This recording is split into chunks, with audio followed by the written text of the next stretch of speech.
The CBS Radio Mystery Theater presents... Come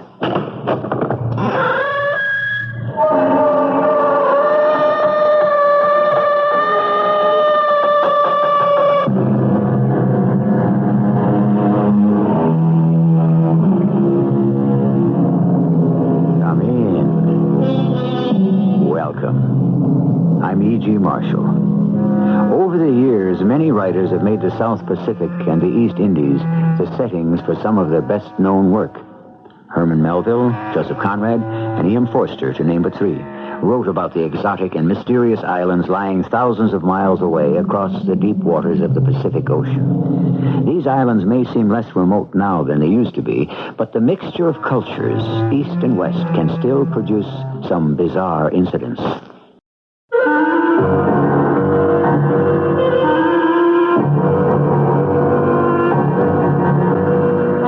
Mystery drama, A 1,000-Year-Old Story, was written especially for the Mystery Theater by Percy Granger. It stars Ralph Bell and Gordon Heath. I'll be back shortly with Act One.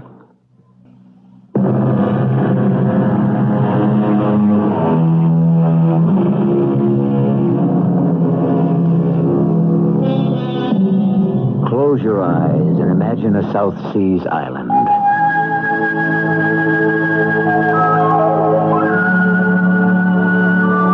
Tropical breezes wafting gently through towering palm trees, beaches with sand the color of alabaster stretching unbroken for miles, clear blue skies, coral reefs, breathtaking sunsets, a paradise indeed where nothing could possibly go wrong. That's an illusion, of course. Things can go wrong any place, and the trouble with paradise is when things go amiss there, you're a long way from home. We're on a small island in the Marianas, a U.S. trust territory at the house of Dr. Charles Duggan. Yeah. Oh, good morning, Jim. Hello, Doc. What are you doing here at this hour? This is not golf day, is it? No. Actually, I'm here on official business. As the island magistrate? What's wrong? Aren't my papers in order? Doc, as a Canadian citizen, you're the only person on the whole island who might have what I'm looking for. Oh, yes? What's that? A copy of a British Who's Who. Who's who? It's rather urgent. Do you have one? Why, yes, I believe so. It would be in the library. Leave that cigar of yours in the ashtray there and come on in, eh? Is there someone in particular that you are interested in? A fellow named Sir Dabney Chen Si. Dabney Chen Si. That's an unusual name. He's Anglo-Chinese. Well, here's the book. Let us see. Dabney Chen Si. Yes, here he is. Born in Shanghai in 1910, educated at Oxford. Became a British citizen in 1936, knighted in 1966. Anything else? Yeah. Married. Oh, my. 4 times. Most recently, 2 years ago, to a Miss Ryokan Getsu from Hong Kong. He's in finance and has quite a list of decorations here from both China and England. Want me to read them all? No, go on. His hobby is yachting, and he has residencies in London and Singapore. That's the man.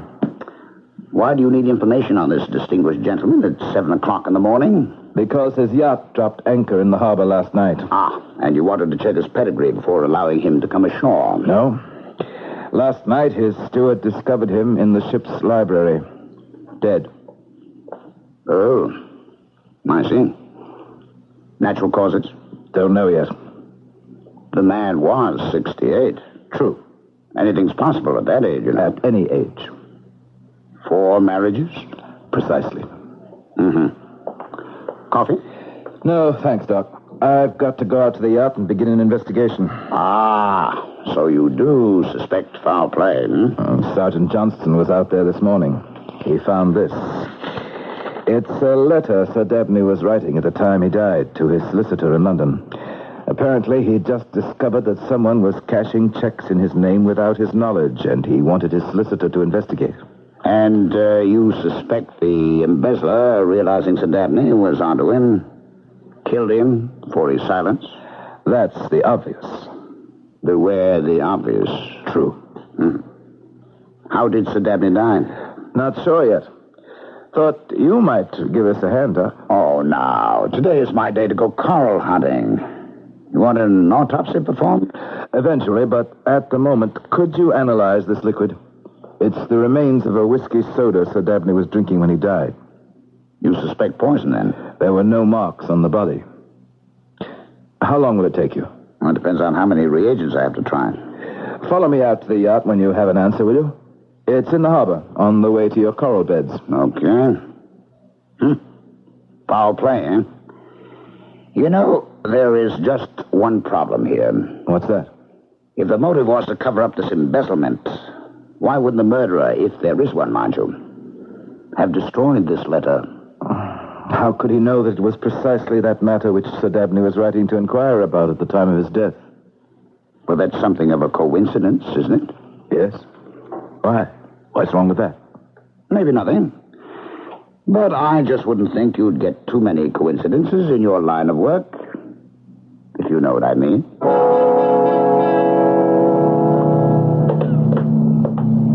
Welcome aboard, Inspector. I'm the ship's captain. Name's Renner. Thank you, Captain. I'm Jim Trees, the local magistrate. Your man's already nosed around pretty good. I suppose you'd like to see the ship's study where Sir Dabney was found. Please. Nothing's been disturbed. After the body was taken ashore, the room was locked. Lady Dabney's in her room, but she'll see if it's necessary. But, of course, she's upset. It will be necessary, I'm afraid, but not just yet. Oh, Mr. Chubb, that was Dabney's secretary, is just having breakfast. He's eating? Oh, yes. You seem to be treating this as a criminal case, Mr. Trees. Just a routine investigation. If you want my opinion, it would seem to be a case of a simple heart attack. Well, this is the study. You're sure nothing's been touched? Oh, no, sir. Why? The place seems pretty neat. Oh, that's the way Sir Dabney kept it. Will you run down what happened last night? Well, we anchored about 7. Dinner was served to Lord and Lady Dabney and Mr. Chubb at 8. Mr. Chubb? Yes, Sir Dabney's private secretary. Oh, yes, the one who's eating. Anyway, round 10, Sir Dabney came in here to do some work. 10:30, the steward brought him his nightly grog tray, the whiskey and soda your man took with him. Where did the tray sit? Oh, where it's still sitting on the table over there next to the window. Was the window open like this? Yes. It opens right out onto the deck? Yes, sir.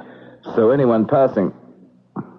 Go on, Captain. Well, that's about it. 11:30, the steward entered to remove the tray and found Sir Dabney there at his desk, dead. Pen in hand? Yes, sir. And this is the letter he was writing? I mean, this is his handwriting. Oh, yes, quite distinctive. No mistaking that. Should I... Come in. Jim? Ah, Doc. You have the results already? Yes, I found out... Captain Renner, would you excuse us? Oh, certainly. If Mr. Chubb has had enough to eat, perhaps you'd tell him I'd like a word with him? I'll send him right up. That didn't take you long, Doc. What did your analysis show? There was something in Sir Dabney's drink, all right, besides whiskey and soda. Poison? Yes. What kind? That I'm not sure of. None of my reagents gave me its exact nature. So the drink was tampered with? Oh, no doubt. Any good suspects so far? No. Yeah, it's a nice collection of books this fellow had. Oh, that's too bad. What? It's dust. Some folks aren't big readers. Well, it's a shame, though. People use books for expensive wallpaper. There's an empty space. Oh, yes, so there is. A small one, though. Must have been a pretty slim volume. I have to start somewhere. You see the book lying about? No. That's the kind of detail that solves cases. Thank you. Don't mention it. And now, if you'll excuse me, I'm off to hunt coral. That must be Sir Dabney's secretary. The very soul of composure, from what I gather. His master's demise hasn't stopped him from packing away a solid breakfast. Come in. You, wanted to see me? Yes. Doc, you'll do the autopsy tonight? Yep. Now, your name is... Clive Chubb. Clive Chubb. I don't believe it. Charlie? Yes. You two know each other? Oh, know each other. Clive here was the best wing forward the Darlow rugby team ever saw. You are Sir Dabney's personal secretary? Oh, yes, I've been with him for 5 years. Excuse me, Doc. Mr. Chubb, I need to ask you a few questions. Oh, certainly. We suspect that your employer was murdered. What? Poisoned. Good Lord. By whom? We don't know yet. The only clue we have is a letter Sir Dabney was writing. Well, what sort of letter? Can you tell me who would know the whereabouts of Sir Dabney's financial records and bank books? Well, that would be me. He kept them in the bottom drawer of his desk there. Did he have any large sums of money on board? Several £100, I believe. Why? Do you suspect robbery was the motive? Where was this money kept? Do you know that as well? Or in the wall safe behind the drapes over there. And the keys? It's a combination lock. Oh. Who would know the combination? Well, Sir Dabney, of course, and myself. Would you write it down for me, please? Well, yes.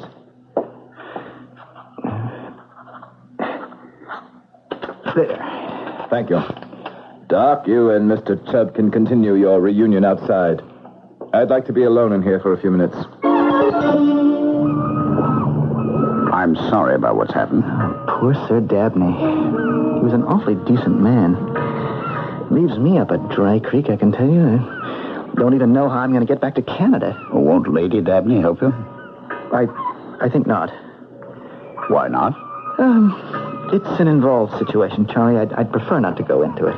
Mr. Chubb, can I speak with you a moment inside? With me? Sure. Charlie? Jim?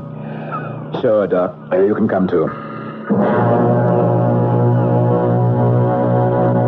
Mr. Chubb, who else knew the combination to this safe? No one. Just you and Sir Dabney? Yes. Why? Because I found this inside the safe. Do you recognize it? It looks like a small vial of liquid. Doc, the label says penethomal. Do you know what that is? Why, yes. It's a poison.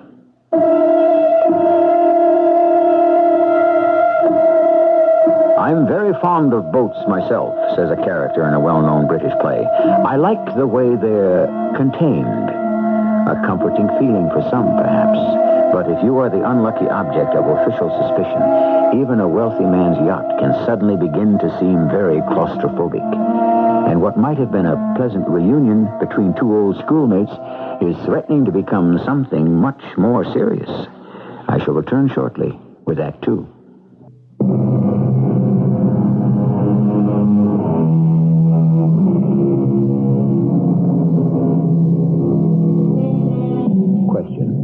What is all around us, yet often obscure, free, yet of great value?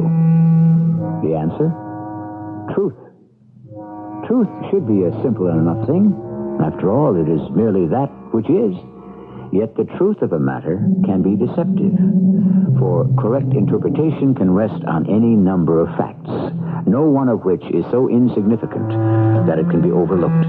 Keep this in mind as we continue to unravel the mystery surrounding the death of Sir Dabney Chen Si. We are back in the yacht's library, the scene of the crime. I'll ask you again, Mr. Chubb. Do you recognize this vial? Well, no, I've never seen it. You say you found it in the safe? Which, by your own statement, had a combination known only to you and Sir Dabney. Well, yes, we had the combination changed just before we left London. Jim, I can vouch for Clive. Our old school has had its share of questionable alumni, but none of them have ever ended up on murderer's row, you know. I'm not out to hang anyone, Doc. Least of all your pal here. All I'm doing is developing evidence. I have no idea how that vial could have gotten into the safe. Where was it? This logbook from the safe. Do you recognize it? Well, yes, it's the record of ship's cash. Are these entries in your handwriting? Yes. One of my duties was to keep a record of money spent in the operation of the boat. Why? Because this vial of poison was in the spine of that book. Oh, really, Jim? This is all too perfect. Someone is obviously trying to frame him. Who? Do you have any thoughts on that, Mr. Chubb? No. Well, why on earth would Clive poison the old fellow and then tuck the evidence back in the safe? It was well hidden. I almost didn't see it. It made only the slightest bulge in the book. Well, how do you know that's even the stuff that did Sir Dabney in? I suppose we can check that out easily enough now, Doc? If it is phenethomol that was in his drink, I can determine that with a little baking soda from the ship's galley. Well, we found the murder weapon. It was liquid from this vial that was used to do the old man in. Yes. No question. None. Phenethomol is a superstimulant. It speeds up the action of the heart. And in someone of Sir Dabney's age, that almost certainly leads to cardiac arrest. In other words, a heart attack. Well, I'll have to wait until I perform the autopsy to know for sure that's how he died. But that's what I'd expect to find. Where is Clive now? I asked him to remain in his room. No one will be allowed off the ship now, of course.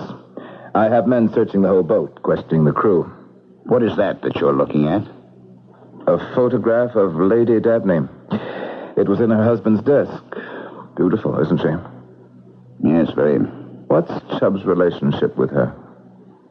What do you mean? I heard him talking about her. What was he saying? I gather there is a strain between them. That's all. Is he a womanizer? I wouldn't think so. But no saint. Who is? I am. Yes, well, I imagine it would depend on circumstances, wouldn't it? The point is, Lady Dabney is extremely attractive. Oh, yes, exquisite. And Sir Dabney was 30 years her senior. At least. A terrific temptation. Possibly. And a motive. That is speculation. True. Have you spoken to her yet? No, I was waiting on the results of your test. I'll ask Captain Renner to make... Excuse me. What? Are you the inspector? Yes, Jim Trees. I am Lady Dabney. Oh. This is Dr. Charles Duggan. He has been assisting me in the investigation. My condolences, ma'am. I have been told by Captain Renner that there are policemen on board who are searching the ship. Is this true? Yes. Will you be so kind, please, as to tell me why? I'm afraid your husband's death was murder, Lady Dabney. He was poisoned. Are you quite sure of this? Yes. Then you must find the poisoner for me, and quickly, so that he too may die. With your permission, I would like to ask you some questions. Is this normal? Yes. Very well. Can you give me an account of your movements last night? Certainly. We had dinner, the three of us, about 8 o'clock. Afterwards, Clive and I remained together, while Dabney came in here to the library. You and Mr. Chubb were together? In the stateroom, yes. We were playing cards. At about 11 o'clock, I excused myself and retired. And Mr. Chubb? I presume he did the same. One last question, Lady Dabney, and forgive me for asking it. Of course. Were you and your husband always on the best of terms? Yes. We were very close. I can understand why you might assume that the age difference between us would be a problem, but it was not. No other man has been of any interest to me at all since I met Dabney. I'm aware men find me attractive, and when they flirt with me, I understand. Even Clive. Clive? You mean Mr. Chubb? It was harmless. Nothing. Anyway, it was months ago. Was he in love with you? You would have to ask him that. Did Sir Dabney know about this? I mentioned it to him, yes. And? He wanted to let him go. It's a standard male response. Why didn't he? I persuaded him not to. Clive was quite useful to him. He's very clever, you know. And once he saw I was not interested in responding to his overtures, he stopped. Did Mr. Chubb know you told Sir Dabney? No, of course not. But this is ancient history, Inspector. It was all over months ago. Since then, we've been all quite civilized with each other. Yes. You played cards. In the public stateroom. Thank you, Lady Dabney. That's all for now. Then you'll excuse me. Ask Captain Renner to join us if you see him, would you? Certainly. She's quite vain, isn't she? With good reason, I'd say. Well, Doc, what do you make of all that? The question is, what are you going to make of it? I'm not sure yet. Methinks the lady did protest too much. About her faithfulness to her husband? And it seemed to me she deliberately let Clive's name slip. I don't think so. She seemed genuinely upset when I tried to make something out of it. But if Chubb was attracted to her, it would compound his motive, wouldn't it? Ask him then. I doubt I'd get a straight answer. That's why I want to speak to the captain. She said it was harmless. It was over months ago. Doc, listen. Thanks for your help. What? I'll see you this evening for the autopsy. Say around 7. Oh, you want me to go? It's a police investigation from here on out. Anyway, weren't you going coral hunting? Yes, that was before I knew a friend of mine was going to be involved. I understand about the old school ties and all that, Doc, but... I am not abandoning Clive now. You wanted to see me? Oh, yes, Captain, come in. Okay, Doc, you can stick around. But remember, you're an impartial witness. Captain Renner. Yes, sir. I have a question for you. It's delicate, but I hope you'll be frank. Oh, yes? It concerns the relationship between Lady Dabney and Mr. Chubb. Well, what about it? That's what I'm asking you. They was, friendly. Just give me your impressions, Captain. Oh, they spent a lot of time together, especially when the governor was working. Lady Dabney's pretty fond of Mr. Chubb, but I don't see the harm in that, not so long as he knows to keep his distance. She was fond of him? Yes. Would you say they are having an affair? Oh, I wouldn't go that far. On account of Mr. Chubb don't seem too keen. I think he fancies her, but feels he, felt a conflict of loyalties, if you know what I mean. Yes, Captain, I do. Thank you. Well, will that be all? May I ask a question? Sure, Doc. There's a slim volume missing from one of the shelves here in the study. You haven't by any chance seen it lying about, have you? Well, what's it look like? I don't know. What's it about? Well, I'm not sure. It's not much to go on, is it? No, I guess not. Can't say I've seen any books lying around. Well, I'll be on the bridge then if you need me. Now what? If what Captain Renner says is true about Chubb and Lady Dabney, then Lady Dabney was lying to me. And why would she lie except to keep herself in the clear? And if she did want him badly enough... She wouldn't have dispatched her husband in such a way as to throw the guilt on him. Unless, feeling rejected, she decided... To murder her own husband in order to take revenge on him? Doc, you amaze me. Well, she is Oriental. And a woman, to boot. What about the checks? The ones Sir Dabney was in the process of asking his solicitor to investigate when he was killed. What need would she have to steal money from a husband who, as far as I can see, was more than willing to give her everything she wanted? I think if we find the person who cashed those checks, we'll have found our murderer. Checks? Are you aware that Sir Dabney was writing a letter to his solicitor? Mr. Carrington in London? You know the man's name? Well, of course I know his name. Are you aware what the letter was about? Well, no, I didn't know he was writing it. Apparently, a number of checks had been cashed for rather large sums, checks he never authorized. Do you have the dates and numbers of the checks? Yes, in his bank book here. The checks in question are starred in red ink. February 2nd, March 7th. In the letter, he says, quote, "Will you please go round to the bank and question the clerk who paid out the money on the checks I shall list below to see if he can remember," end of quote. That's as far as he got before the poison took hold. Well, Mr. Chubb, should we finish the sentence? Should we cable London and find out what the clerk has to say? No. There's no need. I cashed those checks. I cashed them all. Clive. But they weren't forged. Sir Dabney signed them himself. I always cashed his checks. It was part of my job. I gave him the money. I never kept a penny of it. Then why would he question them? I don't know. Was Sir Dabney going senile, perhaps? Was he beginning to forget things? No, he was perfectly sound as far as I could tell. And between you and Lady Dabney?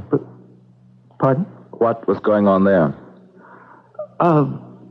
Nothing. We've heard differently. There was nothing between us. We have two versions of the story, one from Lady Dabney herself and one from Captain Renner. They differ as to the instigator of the affair, but both agree that something was or is going on. Look, I swear, nothing is going on. You had no motive to kill Sir Dabney? Not for his money or his wife? No. Then who did? I don't know. Doc, Charlie, you know me. We grew up together. You've got to believe me because it's obvious your friend here doesn't.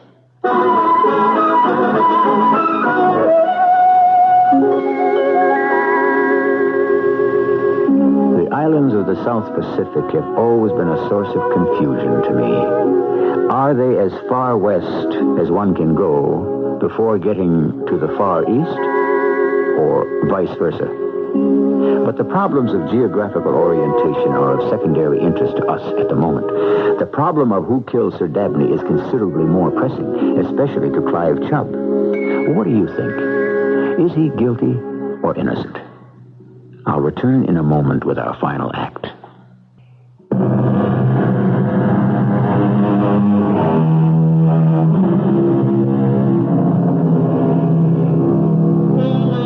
Is Clive Chubb guilty or innocent?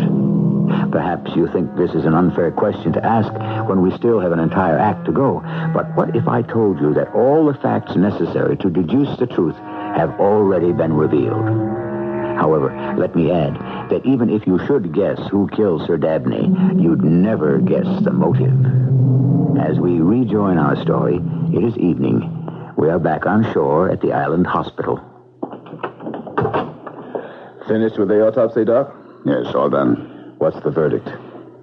If there was any doubts before, there aren't any now. You've got a murder on your hands, Jim. Sir Dabney definitely died of a heart attack induced by the pentothal someone dropped in his drink. Here's a copy of the autopsy report for your files.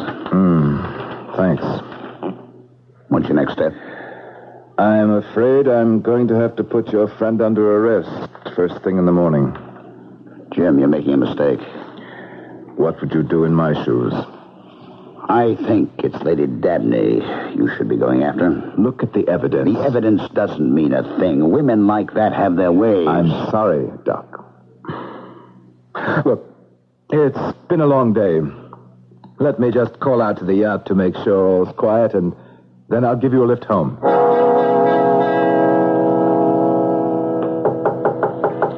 Who's there? Who is it? Lady Dabney. May I come in? I must speak to you. I don't think it would be wise. Quickly. One of the police guards is by the bulkhead at the top of the stairs. Well, what do you want? Clive, did you do it for me? Do what? Kill Sir Dabney. You think I killed him? You did it for us, didn't you? So we could be together. No. We must be very careful now how we proceed. You weren't very clever, you know. All the evidence points to you. I didn't kill Sir Dabney. They're going to arrest you tomorrow morning. What? I overheard one of the policemen in the radio room just now. He was talking to that Inspector Trees. Arrest me? You're sure? Don't worry about the lawyers. I'll see to it that you're provided with the best. But you must pull yourself together. You've gone this far. We have to see it through. Lady Dabney, you've got to believe me. I'm innocent. Just remember, they have nothing but circumstantial evidence against you. And in a murder trial, that's not enough, especially with clever lawyers. I don't stand a chance. Will you trust me to look after you? Please. You can no longer deny your feelings for me now, can you? By killing Sir Dabney, you reveal the truth. I didn't kill him. It wasn't just for money, was it? It wasn't just to prevent him from discovering that you were robbing him. No, I never robbed him. I'll see to it that you have everything you want. After the trial is over, I'll keep you on as my personal secretary. The world will see it as a gesture of my confidence in your innocence. But you and I will know the truth, and we can be together forever. Don't you care that your husband is dead? Caring won't bring him back. Life is for the living, and that is us, Clive. It's you and I. Leave. What? Leave my cabin at once. You don't understand. I I know what you did and why.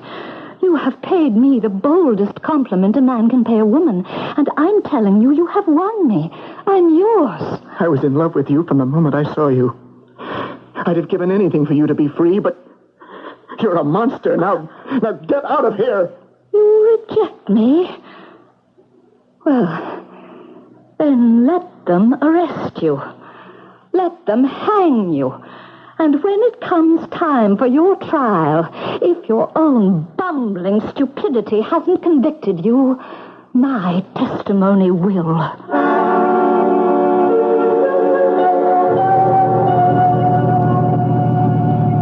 Well, here we are, Doc. You've been awfully quiet. You're not mad at me, are you? You know, Jim, I've been going over the evidence against Clive, and something is very wrong. You told me the steward set the drink tray down by the open window. Anyone could have walked by and dropped the poison in. But not anyone could have put that vial back in the safe. Unless the safe were already open. How likely is that? I've been reconstructing what must have happened. The steward brings in a tray with an ice bucket, whiskey, soda bottles, and an empty glass turned upside down, so the poison couldn't already be in the drink. Now, to satisfy myself at that point, I tested the whiskey and soda bottles and the melted ice water in the bucket. No traces of poison in any of them. The poison had to be added after the drink was mixed. So Sir Dabney mixes his drink, sets it down. Someone passing by the window drops in the penethomal. Sir Dabney drinks it and dies moments later. And then Clive enters the room and puts the vial in the safe. And doesn't take an incriminating letter from the dead man's hands. It looks like Clive was trying to implicate himself. Come on, now, something very bizarre is going on. If that's true, Doc, then let's hope it comes out at the trial.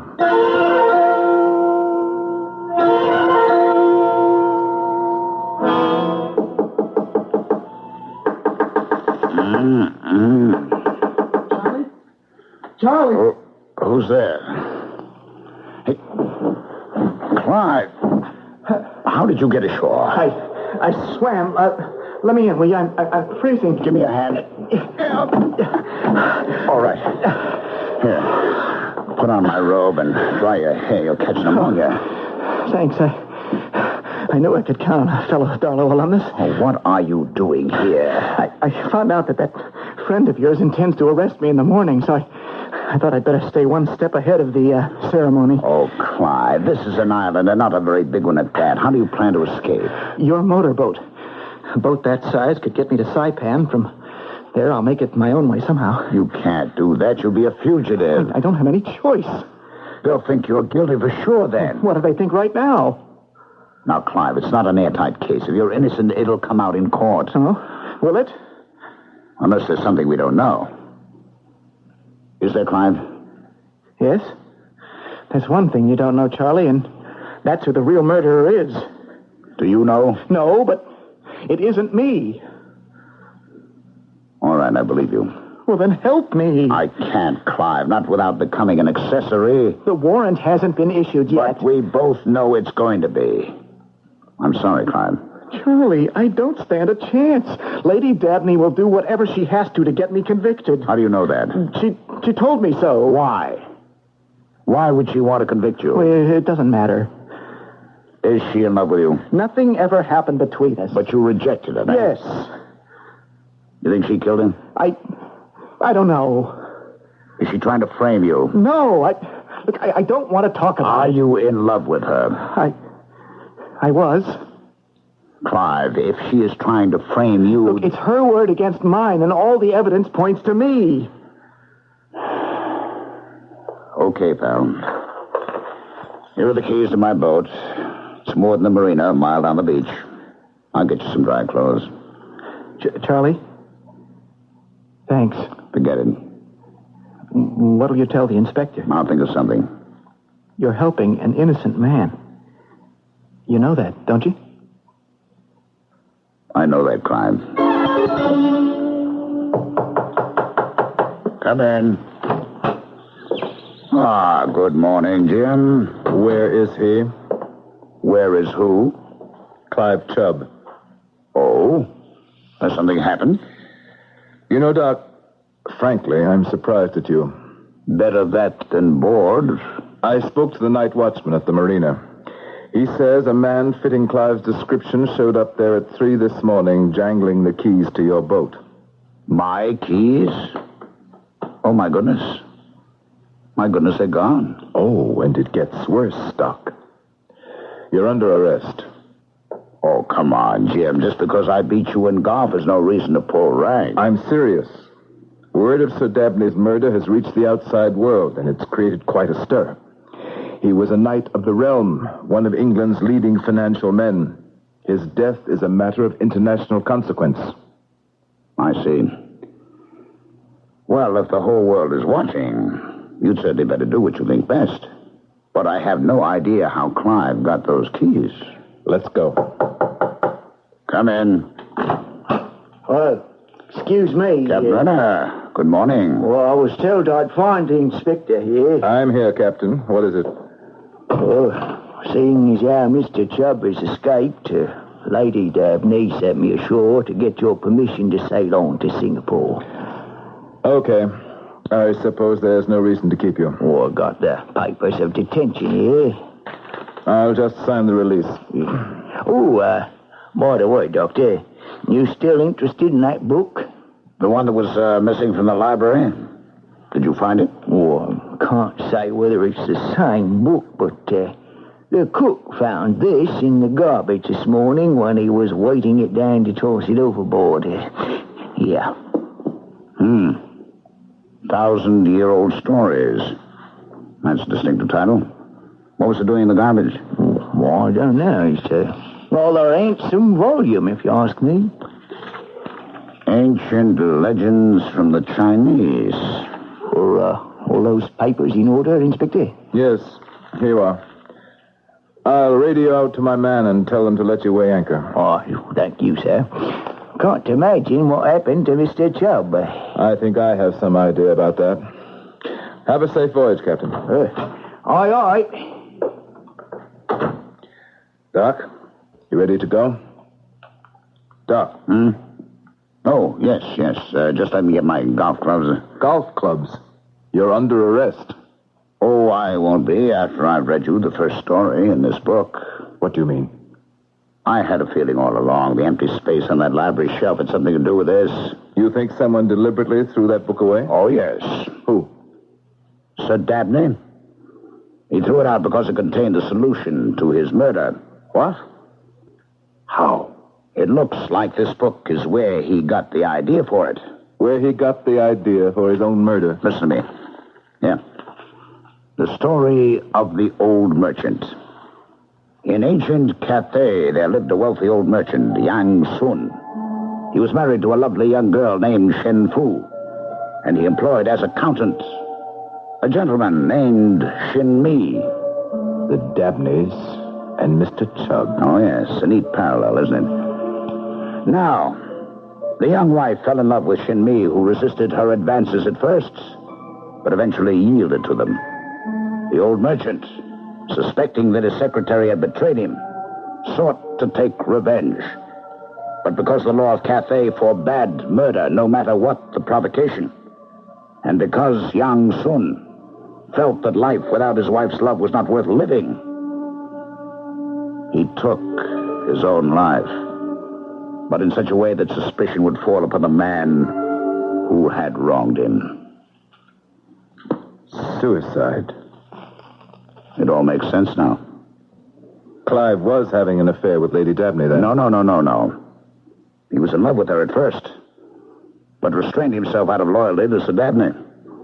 That's the one detail in which the case differs from the story. That's too bad.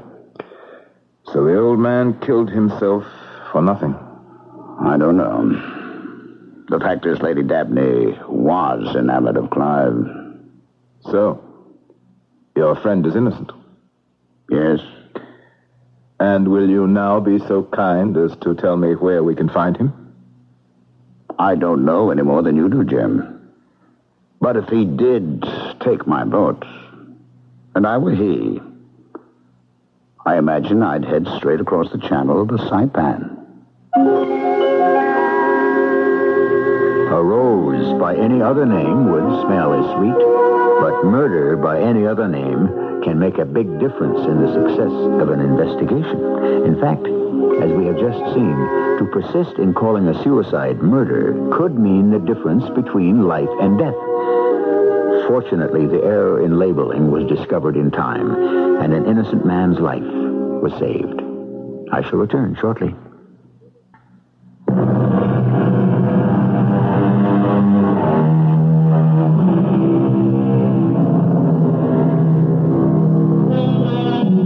A curious feature of our story is that although Clive Chubb was innocent, he sought to save himself by a delusion.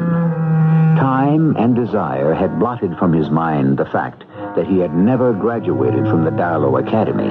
Yet he swore his innocence to a man who felt compelled to help him because of the old school tie. Would that all our delusions were as harmless as that one.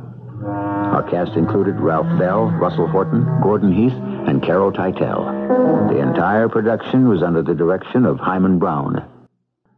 This is E.G. Marshall inviting you to return to our Mystery Theater for another adventure in the macabre. Until next time, pleasant dreams.